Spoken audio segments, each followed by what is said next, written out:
ماما ماما ايوه يا دليده، انا رايحه المدرسه.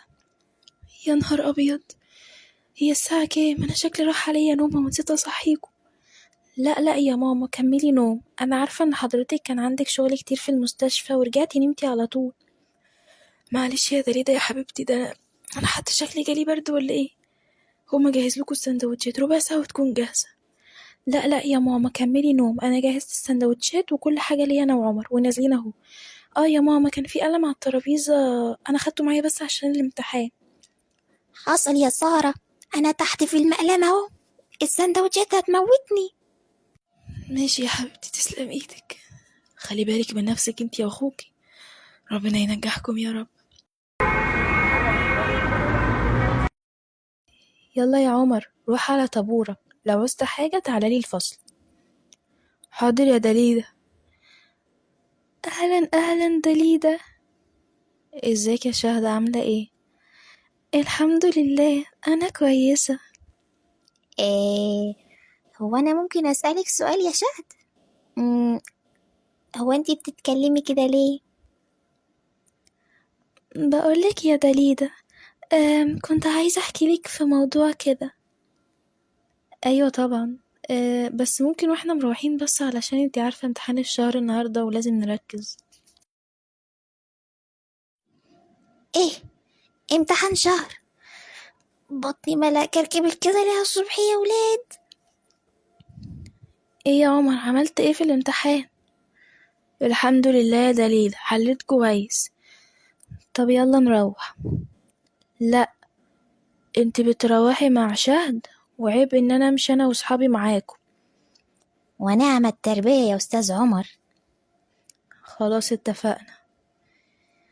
ما تيجي يا دليدة نروح من ناحية البحر؟ تمام، ما عنديش مشكلة. ايه بقى، احكيلي الموضوع اللي انتي كنت عايزة تقوليه. ابدا، كنت متوترة من الامتحانات لحسن انقص بابا ما يجيبليش الهدية اللي هو متفق معايا عليها. تعرفي يا دليدة، يا ريتني كنت سمكة وأنا نسمع الصوت ده. او ايه كمان؟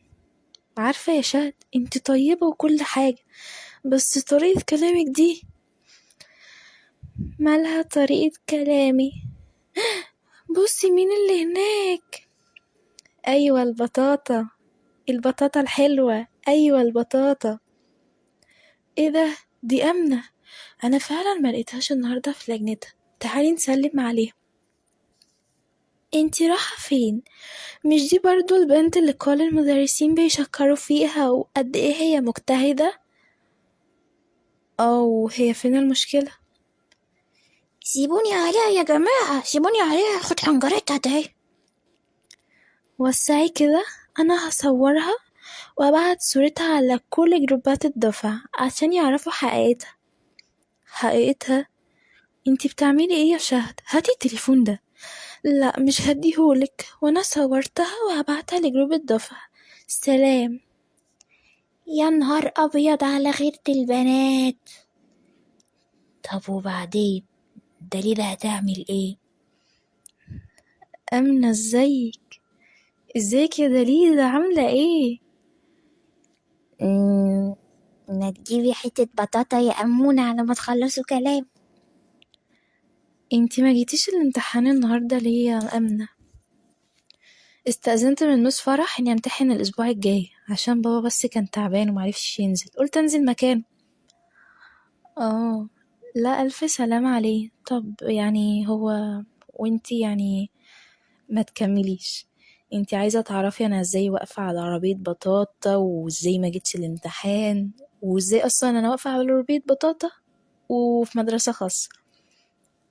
بصراحة انا عارفة ان ده مش من حقي، بس بس أنا عايزة أعرف. احكي يا أمنة. بصي يا ستي، بابا بيشتغل عامل في مصلحة حكومية، وعنده عربية البطاطا الصغنطوطة دي، بيجي يقف عليها يعني وقت ما الناس تيجي تتمشى على البحر. انتي عارفة بقى، مفيش بحر من غير بطاطا، مفيش بطاطا من غير بحر.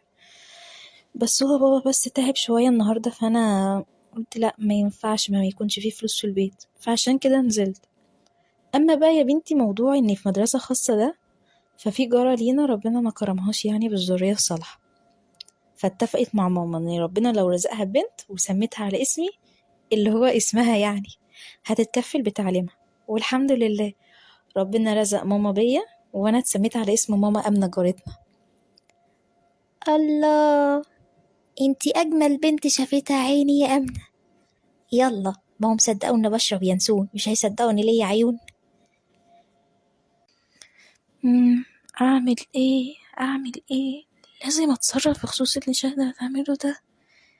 الله يا امنة، انا بجد فخورة بيكي قوي، ده انتي كمان مجتهدة في دراستك ما شاء الله.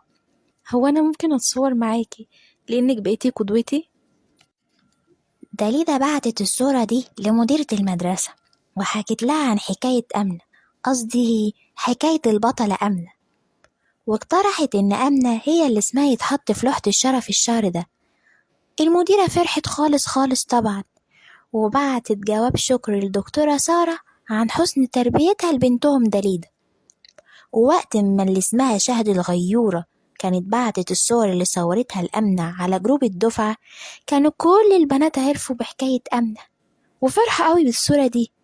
وكده الصور اتحولت من المذلة للتكريم لأمنة، واتعمل لها الطابور الشرفي يوم الحد. طبعا هتسألوني أمال انت فين يا قلم؟ أنا ذات نفسي لو كنت أعرف كنت قلتلكم، بس باين عليا كده في شنطة، بس دي مش شنطة داليدا. الله، ريحة بطاطا. ريحة بطاطا؟ يا ترى القلم في شنطة مين؟ والحكاية الجاية هتبقى اللي في دماغي ولا اللي في دماغكم؟ ده اللي هنعرفه الحلقة الجاية في أين قلمي هنا العنوان.